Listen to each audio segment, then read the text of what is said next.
What's up? Welcome back to my vlog, Detroit Poker. In this video, we're going to be going over two hand histories from a student. These are real life hands from 1-3 no limit Holdem. So what I'm going to do is present the hand to you exactly the way that Z played it. You're going to have a moment to think about and reflect on this hand. And I'd love to hear your comments about the hand and what you think could have been done differently, if anything. And then ultimately, I'm going to give you my opinion. Let's get into the video right now.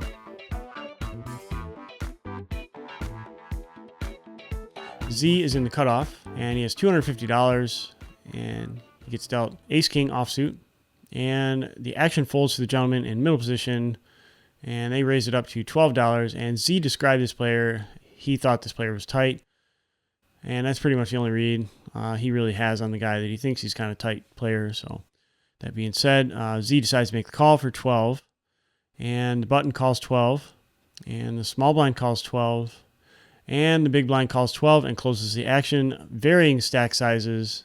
So we go off to the flop 5 ways. And the flop comes out king, 10, 9 with 2 clubs. And the action checks to the gentleman in middle position. And middle position places a bet for $20. And Z decides to raise. And he bumps it up to 45. And the action folds to the guy in the small blind. And he announces raise. He wants to play for a little bit more, so the small blind bumps it up to $100. And the action is now on the big blind.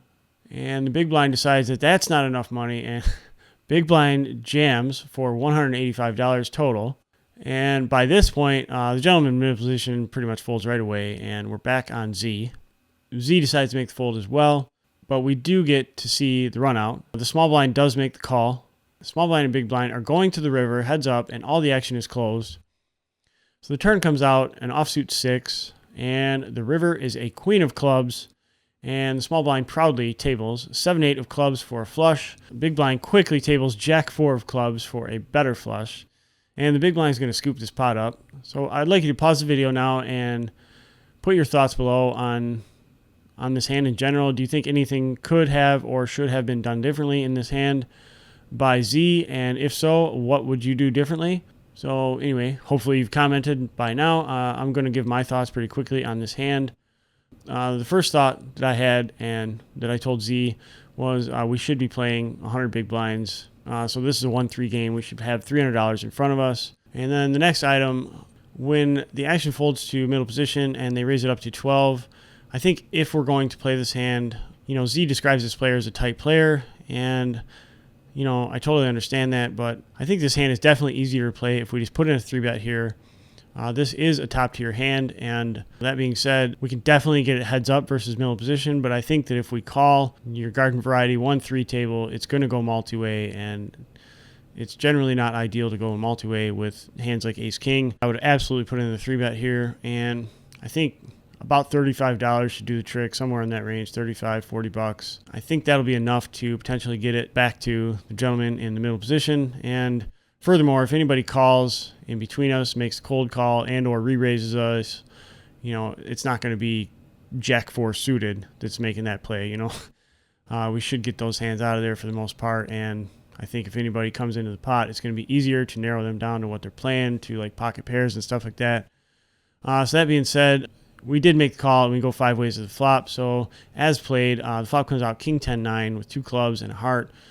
Z does not hold a club. When the action checks to the gentleman in middle position and he places a bet for $20, I don't think we have any other choice but to just make the call here. I don't really like a raise, because if a whole bunch of money goes into this pot, I'm pretty sure we're not going to have the best hand. And even if we have the best hand right now, our opponents probably have a bunch of equity versus us, and we're not even going to win that much anyway. So that being said, I'd be trying to get to the river as cheaply as possible. Z does decide to raise, and when it goes raise, re-raise, middle position folds, and then it's back on Z, and he folds correctly, which I probably would have definitely folded at that point as well. I definitely agree with the fold, and when we get to see what our opponents have and the run out and everything else, I think it's fair to say that probably small blind and big blind would not have even played this hand had we 3-bet pre-flop. And I don't know what would have happened versus the guy in middle position, but I think we stand to win the hand definitely a lot more if we just 3-bet pre-flop. So I think that's the key point, is we should be playing a full stack, and we should 3-bet this hand before the flop. I definitely would like to hear what you think as well.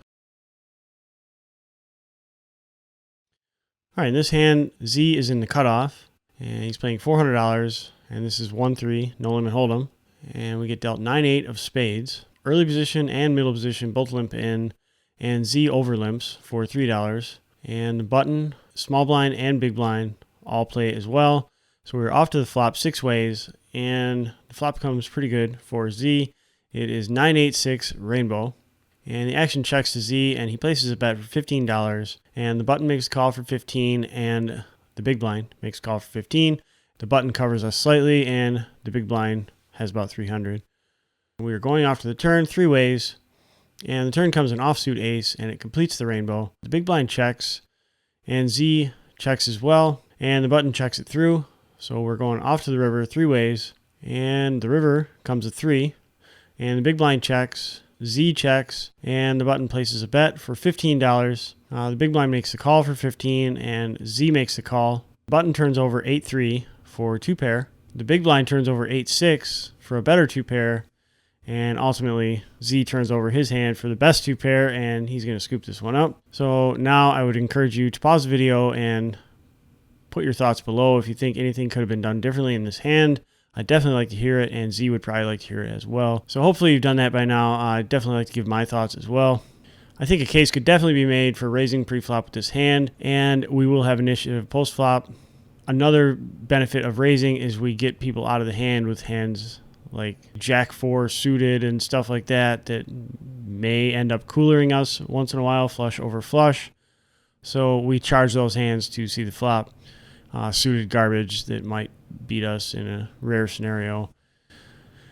And also we can bluff post flop and represent like a lot of boards that we don't have any part of. So that being said, I guess I prefer raise, but I definitely can get behind a limp here, especially for a player that's trying to find their way at the 1-3 level and try to navigate the game. Limping and playing a game to make hands in position is definitely a viable strategy, and it can often lead to a pretty large reward if you make a hand and somebody makes a little bit worse of a hand. So that being said, when we go off to the flop and it checks to Z and he places a bet for 15, I like this bet. I like the sizing, and he gets called in 2 spots, and they're off to the turn 3 ways, and the turn comes an ace, and the action checks to Z again, and he elects to check this time. I definitely would continue betting.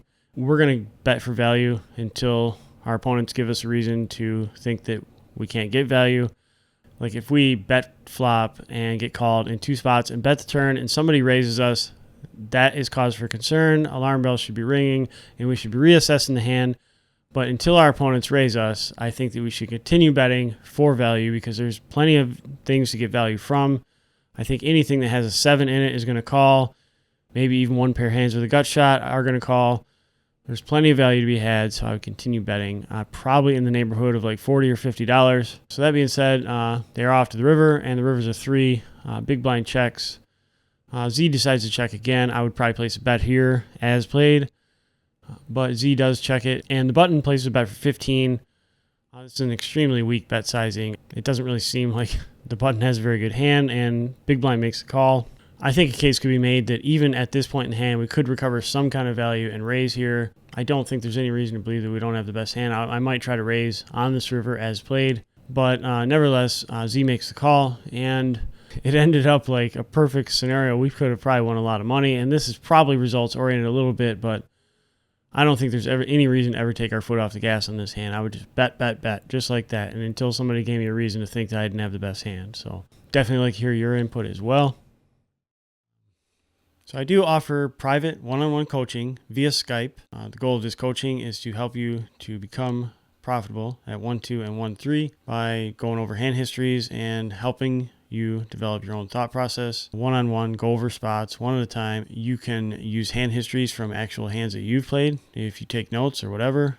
I also have a pretty extensive library of hand histories of my own from students and from myself at 1-2, 1-3, and 2-5. I do have courses prepared for people that have not gathered their own hand histories. This coaching is very effective, and I'm pretty certain that I can help you to improve at poker. You can shoot me an email at livepokerplayer8@gmail.com, or you can take a look at my website, detroitpoker.net, and you'll find more information there. I'll also put some information down in the video description. And don't forget to check out some of my other videos I have vlogs from 1.2, 1.3, 2.5. Also, I have an entire video series devoted on how to plug leaks, and it's like a crash course on how to beat 1.2 No Limit Hold'em. If you like the channel and you like the content, you should subscribe and ring the bell, and you'll get notifications when I upload new videos. And lastly, maybe a thumbs up, that'd be great, or a thumbs down. Just let me know if you like the video. Don't forget to comment, and I'll see you in the next video.